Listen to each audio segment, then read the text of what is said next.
Hey YouTube, Dawson Rider here with my review of Dobutsu Sentai Zyuohger episode 31. I believe it's 31, sometimes I get the numbers wrong because I am a genius.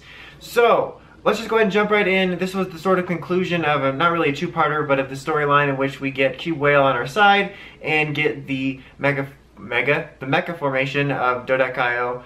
So, it was a solid episode. Again, it pretty much continued the quality, I think, from last week. It wasn't anything mind-blowing. There was no, like, revolutionary unveilings or unique plot devices. It was pretty par for the course Sentai stuff. But it was still solid, which was good, and I enjoyed it. I guess to start things off, I'll talk about Misao quick, because I complained about him in the last video.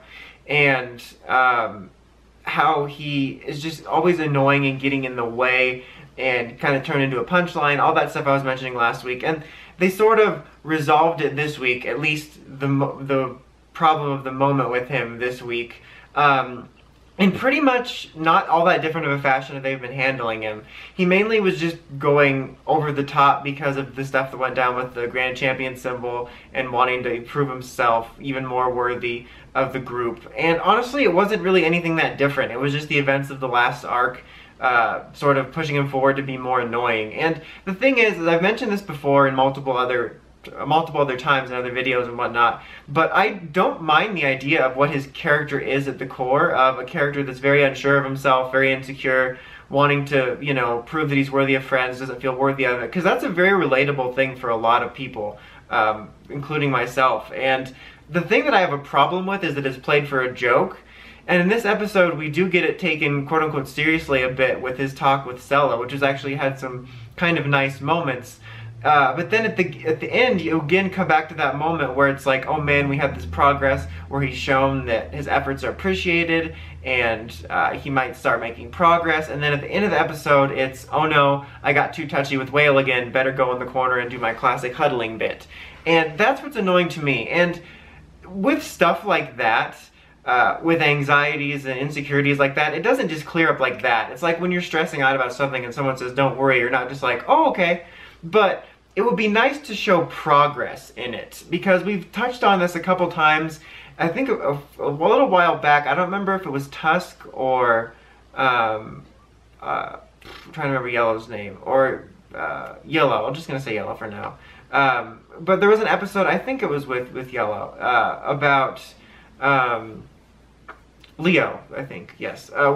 They sort of had a misunderstanding and sort of understood each other's differences and similarities, and it sort of looked like it was going to progress Misao's character. And then, again, they had all this sort of development, and then at the end it just reverted to, oh, classic Sentai humor bit, and that's annoying. Like I said, in general, I would have liked him to stay a badass, but this character type actually is sort of new for Sentai, and it's unfortunate that it's mostly played for a joke, and then when we start to get progress on it, we immediately revert back to punchline. So, that's really what I don't like about it. I would actually be on board with this character if it showed growth. Like I said, you wouldn't get cured that instantly, but if over time his character changed and became less insecure and still had it, but it wasn't always instantly reverted back to that bit of I'm gonna go sulk in the corner, that would be great. So that's what I want to touch on for that. I won't go on about that too much longer. Everything else in this episode was basically the classic Ash befriends a Pokemon episode, where it honestly just reminded me of that, where Ash has to prove himself worthy of the Pokemon and it chooses him to go on with his journey, which means at the end of the series, Yamato will probably find Cube Whale's true home and let him go before he goes to the next region. But that's pretty much what it was like. We find out that basically the classic reason of Cube Whale, just like he missed his partner, and it's like, oh, just because I have this giant cube now doesn't mean I'm gonna instantly work with you. I get it now. I'm gonna risk my life for you. And then the original Cube Whales, or Zyuohgers Whales Force Ghost came in and nodded at him after they burned Vader's body, and he's like, oh, okay, I'll work with you. So it was pretty par for the course stuff. Nothing we hadn't seen before, you know, a Toku character gaining trust by defending someone or something, the someone or something not trusting right away. It really wasn't anything revolutionary. I get that Cube Whale didn't want to work with Yamato because he missed his old partner, but you didn't need to attack him at least. So there was nothing much new there. Bunglei got, not defeated in this episode, he got defeated for the battle, not for good in this episode. We didn't really find out much about why he wanted Cube Whale still, unless I missed that reason being given up, but it doesn't seem like we know that. And the guy the main guy, Genus, he stood up. That's the most he's done all season. At the end, he stood up, so stuff must be getting real. So there's at least that.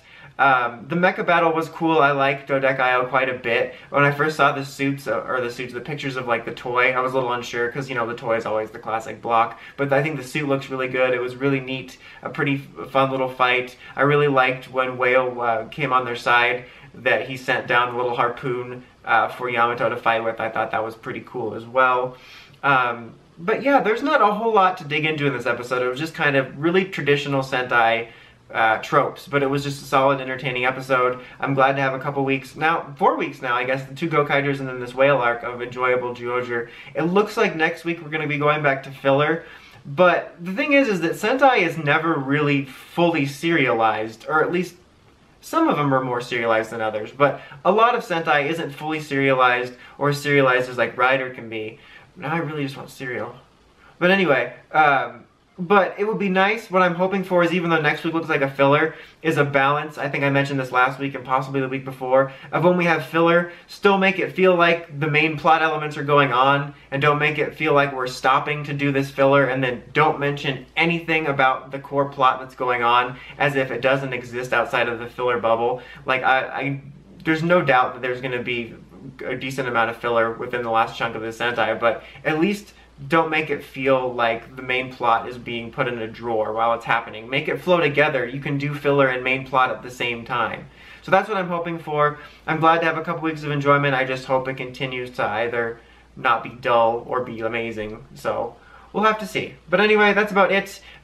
For this, I'm actually starting with this video, I'm changing my quote-unquote score system I give it, because I don't know why I decided to go out of 5, but I'm going to go for out of 10 just because it's kind of easier to quantify. I probably give this episode about a 7.5. I might even have a little graphic going across just because I like doing that, because it takes me, I don't even know what I'm saying. But anyway, thanks for watching. Until next time, check out the Crazy Podcast at writersrangersrambles.com, and of course, don't forget to like, comment, subscribe. Till next time, Dawson Ryder, signing out.